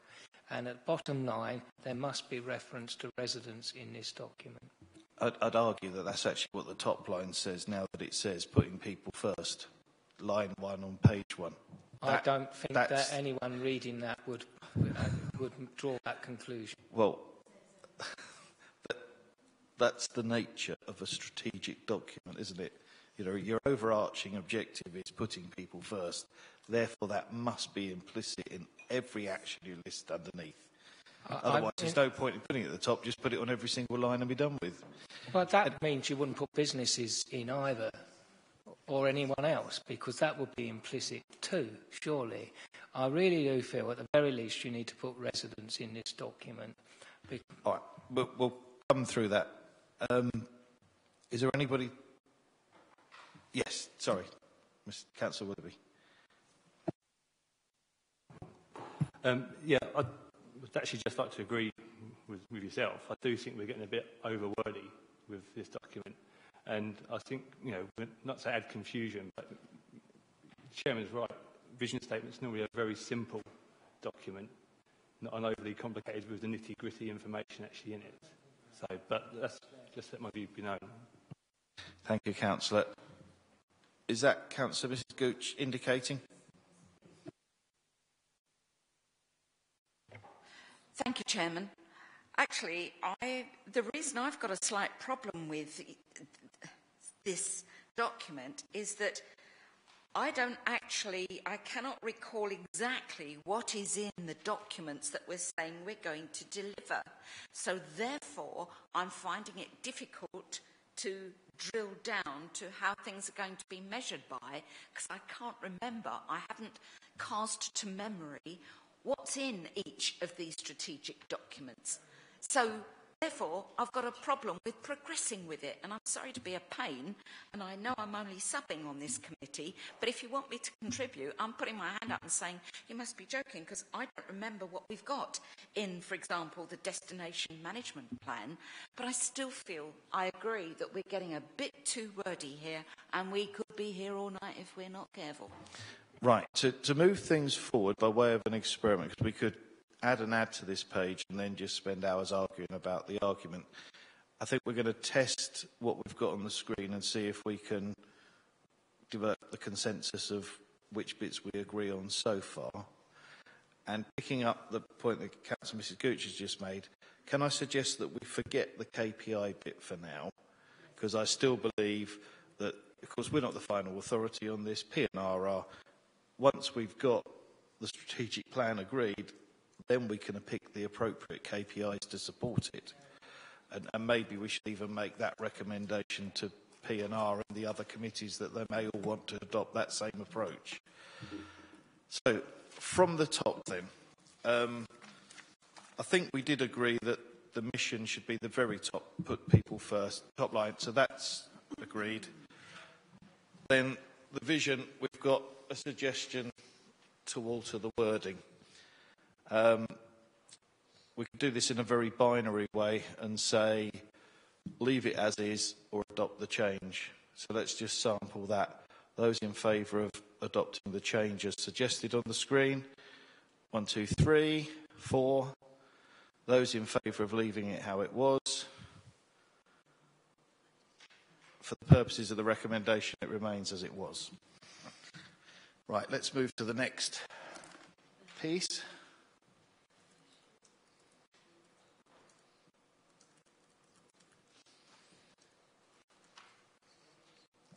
Maintaining and enhancing the town centre. I think there was some consensus around this.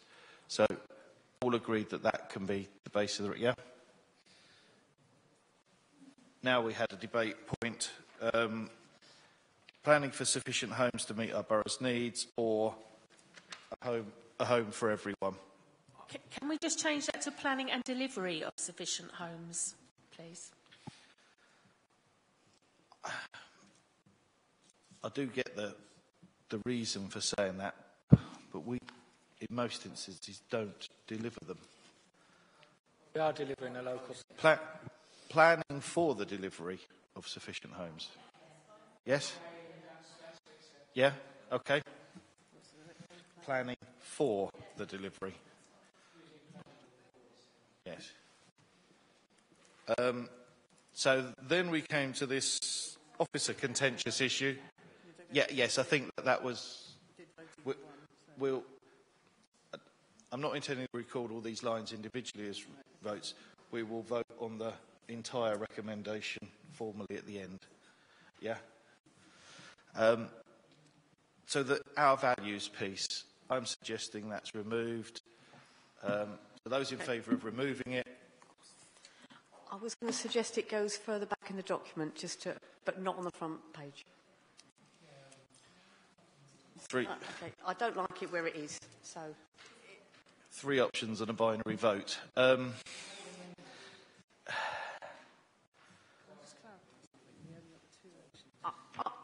Could I propose we put that as the next page over? So it's there, right at the front of the document, but not right on the front. I would have some residents that would actually take issue with these right now. So I'm concerned that they're there. If you wanted to remove it from the front page but still wanted it on the document, as it is talking about how officers behave and it's embedded, maybe it could be moved to the back page with the strategy map, as this underpins how we deliver and do things. Does that make more sense? Okay, I'll compromise on that one. I've usefully been reminded that we actually had ended up with a third priority that we've not recapped here or necessarily captured, haven't we?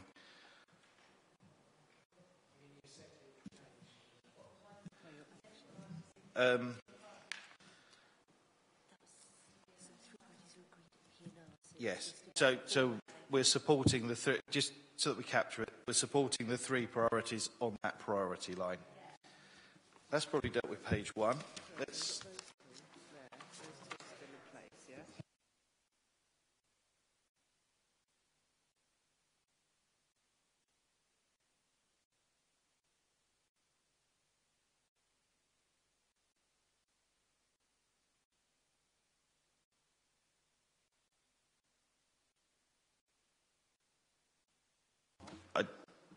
Legal officer is just wanting to be really certain about the three priorities from P&R. So perhaps, Angela, if you're able to find that, we'll move on, and then if you can reassure.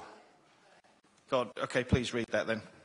So if you refer to page 3 of the strategic plan, so the document, so the priority, the top three, one is providing a clean and safe environment.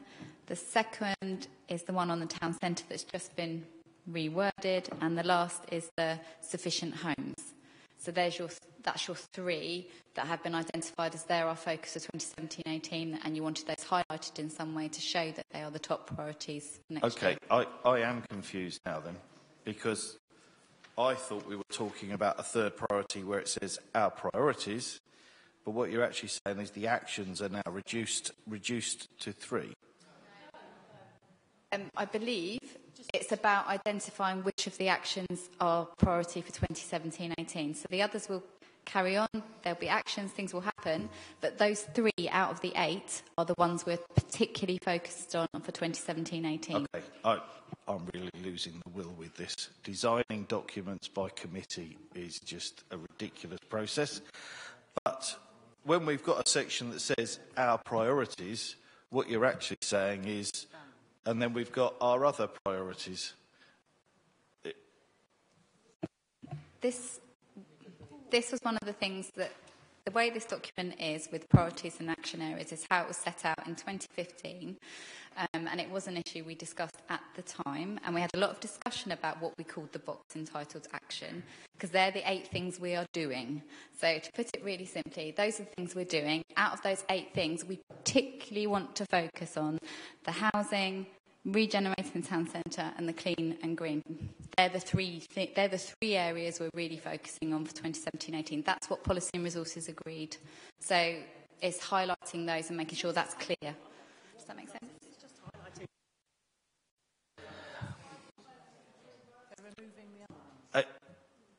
It's not a logical construction of a hierarchical document, if you ask me. Councillor Mrs. Springett. Sorry.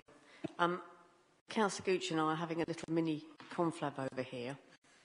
And I hate to say it, but this town centre wording that we just changed, we're just a little bit bothered by the word maintaining. I know, but before we move off, we're a bit concerned by the maintaining and enhancing, because I'm not sure if it's...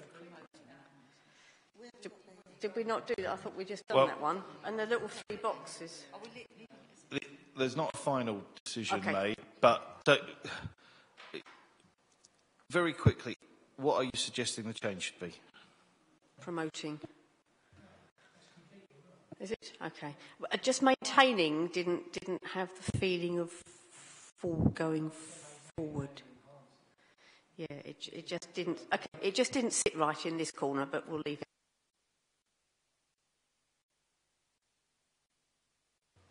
Councillor Willoughby. Sorry, or do you want to change the word so it starts with enhancing and maintaining? So you're not... Well, enhancing and maintaining, it does make sense. I don't know why... It's just 2 words changed around, isn't it? It's not... you're going to enhance and maintain it.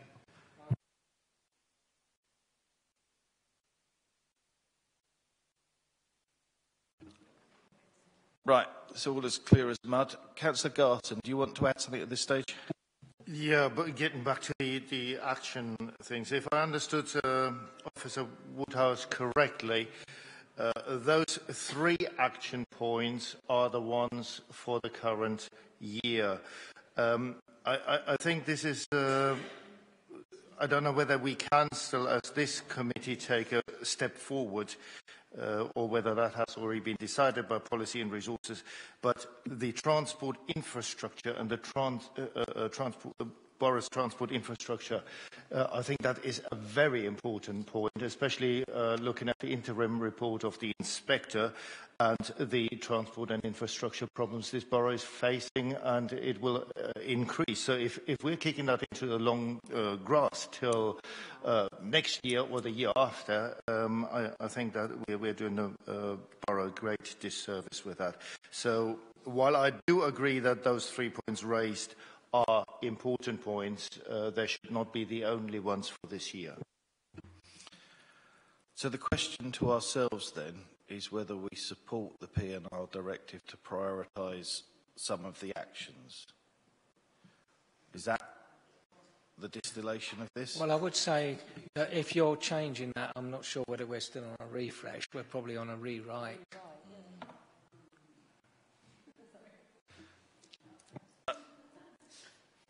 The priorities, so looking at document on page 3, the third box down is our priorities. That remains unchanged, yes? But then we want to prioritise some of the actions.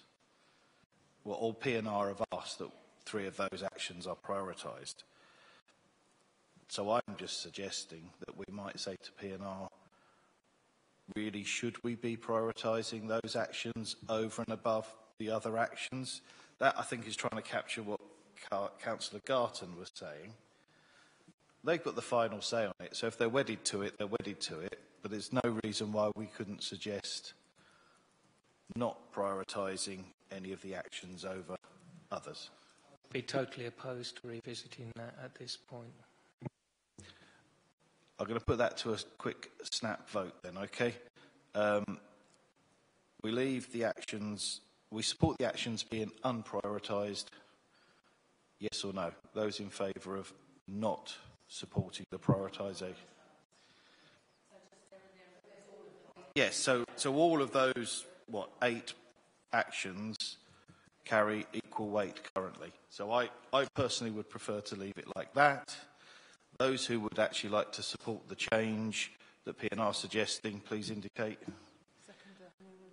No, this is just a straw poll. We'll agree the thing. Right, so the prioritisation of the actions will be how it moves forwards. Right, let's deal with that.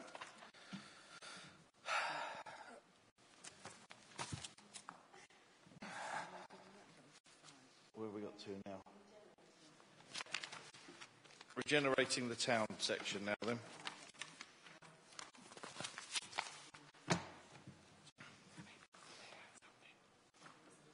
It was 5-4.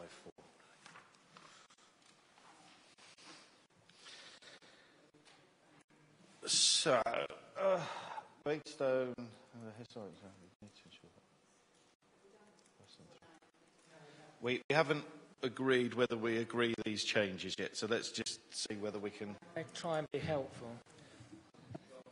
Councillor English. I'm willing not to die in the ditch over the change of the last paragraph there, but I do think that I really, really cannot accept as a High Street Ward councillor not having residents in that paragraph. I'm willing to compromise on the rest of it. Okay, so just to be clear, I think what you were saying is that bit you don't need in there. I think it should be in there, but I'm willing to compromise. So, particularly keen to retain... Yes? Okay, I think we can all support that, can we? Yes? Okay.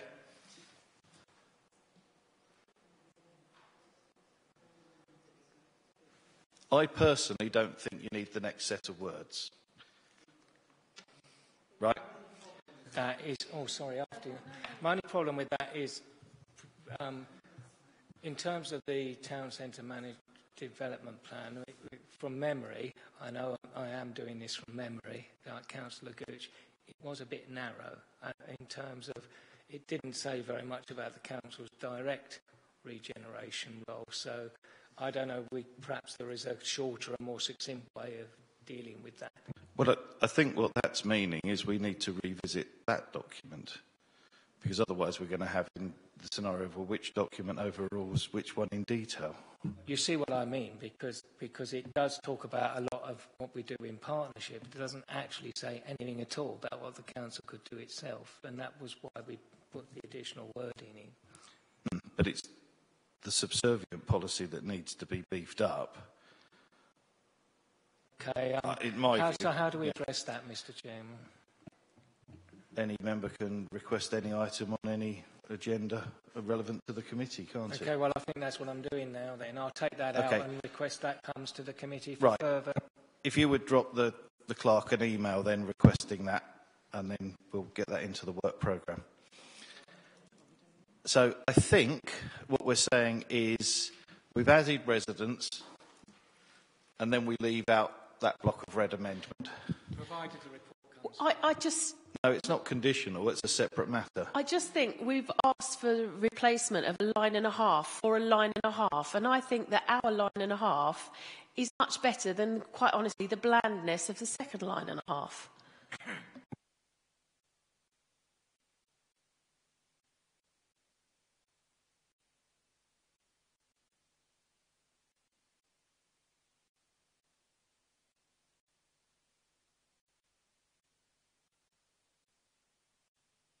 I mean, it does stress that the model... Yeah, I can actually be persuaded by that. Is that shared around the room? Sorry, we were wondering whether we could put that sentence of the I diverse under the we mean, so that it read, we mean ensuring we have a diverse and thriving town centre providing a full range of business, retail, culture and leisure opportunities. I think that's sold and agreed. Yeah, very good. So do you want that wording again? So it was that sentence there moves down to we mean, and it says ensuring that we provide a diverse and thriving town centre,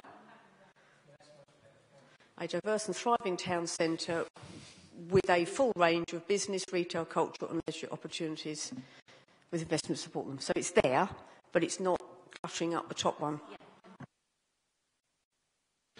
I think we're happy with that. So the last piece on here is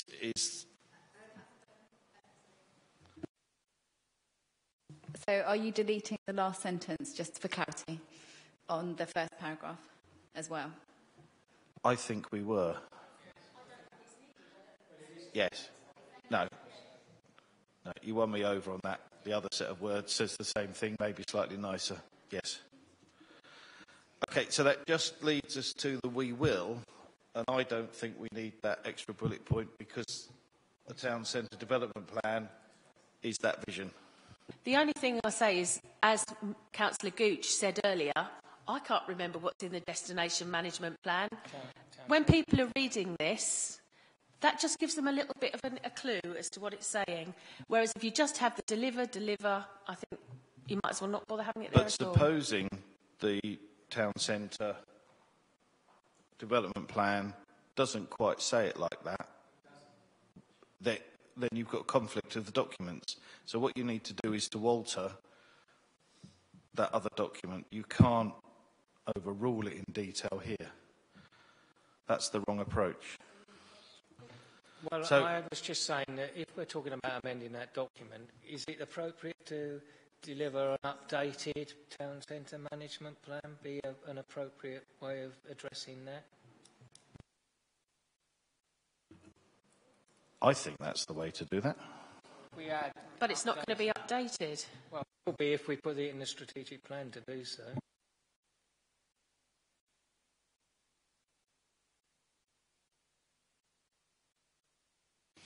How about review, update and deliver the town centre development plan? That'll do.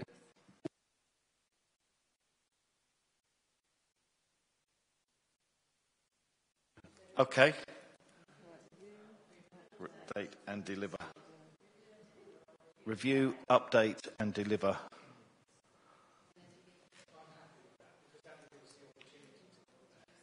Yeah. I don't want to be pedantic with it, but there's an implied sequence that you will review it, then you'll update it, and then you'll deliver it. If we said actually deliver, brackets, review and update, because there's stuff in there that I'm sure we do want to be getting on with, but I'm probably just being pedantic. I don't want the good work to grind. P&R can polish this.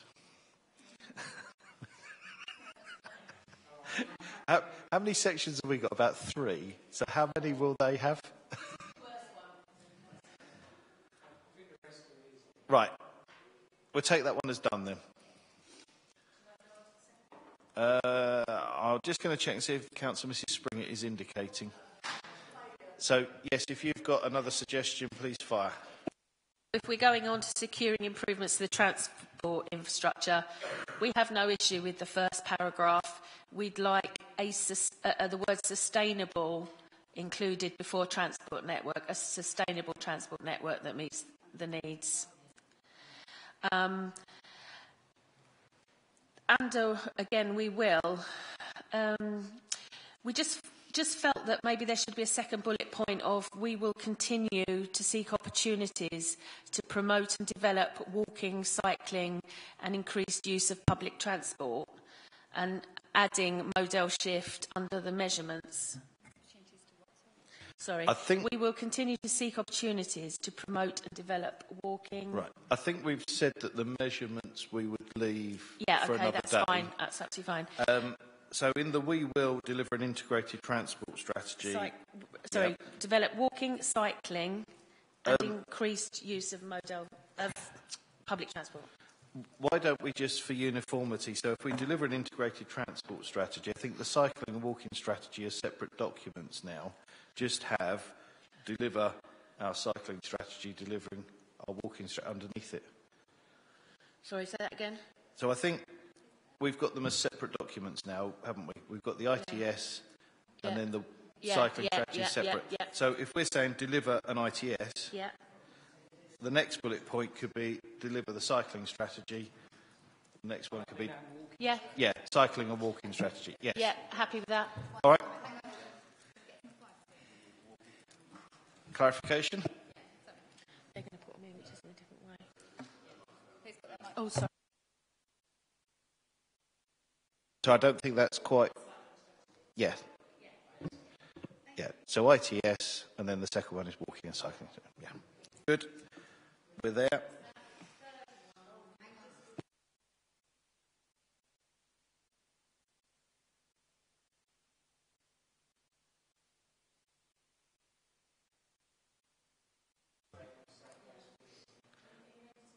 Right. So does that complete the we wills? Right, okay. In saying I completed it, I thought that the two things we just agreed, I thought were the only we wills. So deliver the local plan doesn't belong here. Strike that. Introduce community, that doesn't belong here. I don't think it belongs there. And create the transport operators group, that sits within ITS territory, so that comes out. Yeah. Yeah. Okay. Yeah, just 2 things. Yeah. We've got the sustainable word in there, didn't we? Yeah. Sorry, Mr Chairman, if we go on to the promoting a range of employment skills, we're fine with the first paragraph, but would like to see updated figures. Yeah. Under we mean, we would just like, again, residents and employers, meeting the skills and employment need of residents and employers. Added. Yeah, And under We Will, do you want to do those? Are we going to... Yeah, I was We've just only got- thinking we through what you just just said. So meeting the skills and employment needs Yeah. of our residents and employers. Yeah. We had possibly 2 extra under We Will. The first one was working with the MEBP to encourage the take-up of apprenticeships, quality apprenticeships, although I understand the measurement of quality is hard to... I really think that that's one that's outside of our remit. Fine. The second one was to support the diversification of the rural economy. I don't think any of us are going to fight you on that. I think it is important to include that. I mean, it is actually in the economic development strategy, isn't it? Think of it, there are 5 strands in there that are laid out very clearly. It isn't just about the economic development strategy that supporting the rural economy. We need to be much more focused on being supportive of that through, for example, development control, where we have not been very supportive of that over the years.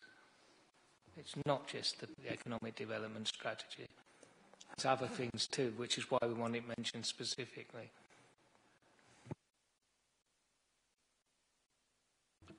Without an example, I'm struggling to buy into that. Martin Brown can give you dozens.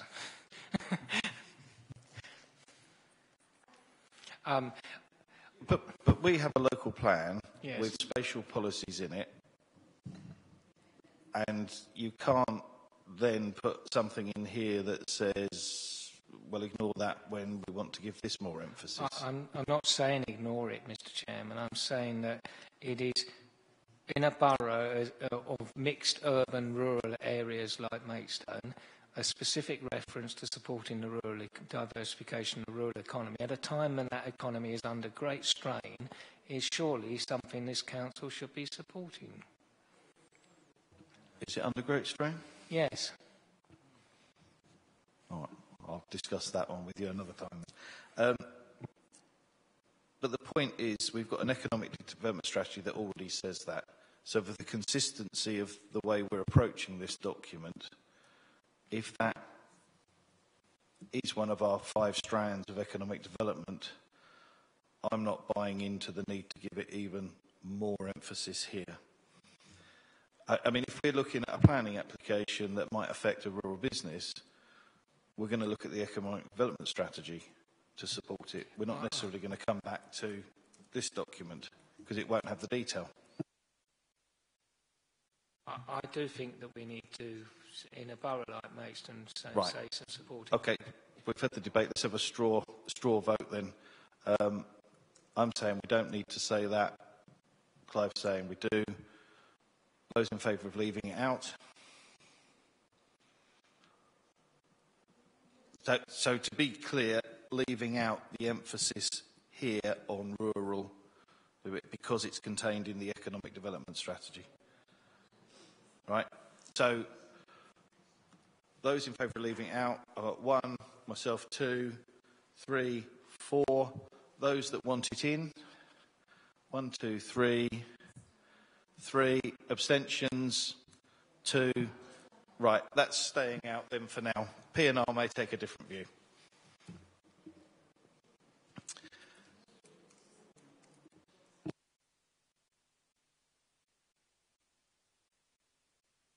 What's the next consideration? Okay. I have nothing to say about this, but Councillor English may have. In relation to what? I don't think there are... There's some quantitative changes to that first paragraph, I think. Yeah. Essentially, it's just to update it. I think we were actually happy with the section here,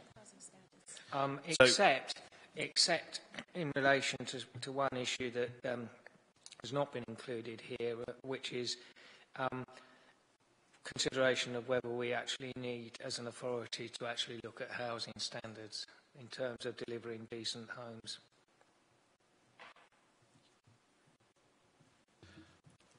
Which is an issue that's been flagged up. So housing standards, now that is, I'm not quite sure where that sits. A supplementary planning document has been talked about for yes, that's why I was sides, that's why I was sizes. queasy as to whether it comes in here or whether it comes in elsewhere in the strategic plan, because it is actually quite important that we do. So what this should say then is we will develop and implement a housing standards strategy.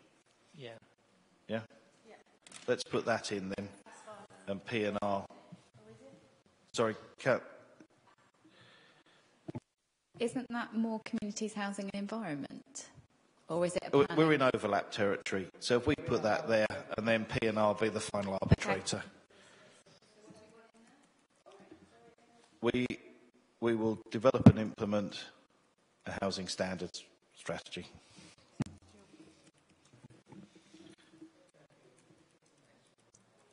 Yeah, strategy, I think, for consistency with the other things.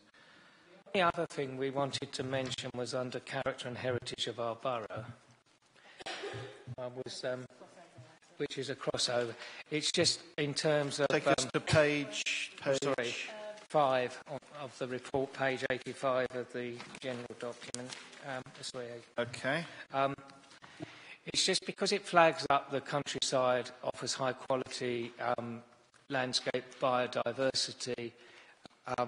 In terms of measured by, it did seem to us that this is an overlap with the blue and green infrastructure and the biodiversity action plan in terms of measured by.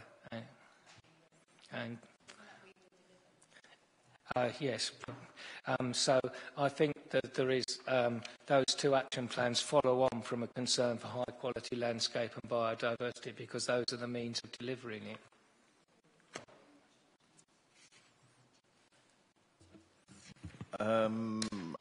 Following what you're saying, I'm hearing the words and not seeing where the changes need to actually be. Well, it would be in we will deliver the blue and green infrastructure strategy and deliver the biodiversity action plan. It sort of follows from the... I don't think we've got any problems with that. Yeah, put that in there. Does anybody have anything else they would like to I think add? we've covered everything.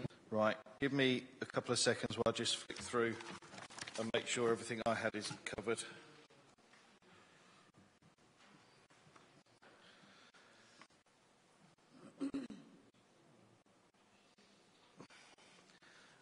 It's kind of similar to that, but I don't know what you think. On encouraging good health and well-being, I just wondered whether there was anything we needed to put in there about affordable housing. I mean, the housing strategy probably covers that. But in terms of health, the biggest difference we can make to our residents is in quality of housing, particularly in areas of deprivation. This is just a question, Mr. Chairman, on this. I do agree with you, by the way, on that point. Do we still have a sport and play strategy? Because clearly... I think there's playing pitches and things is coming, but there's not. Okay, well, we'll have to return to that another time. Yeah. But clearly, physical fitness and health have a clear overlap. So, do we feel we need to add anything about affordable housing in that section, or housing strategy? I think delivering I think affordable housing should go in there, because clearly deprivation is the most major cause of health issues. We will work to deliver our commitment to affordable housing, or yes, if we could add that. I think it's the biggest thing as a council we can do to make the difference to people's health, even over and above air quality.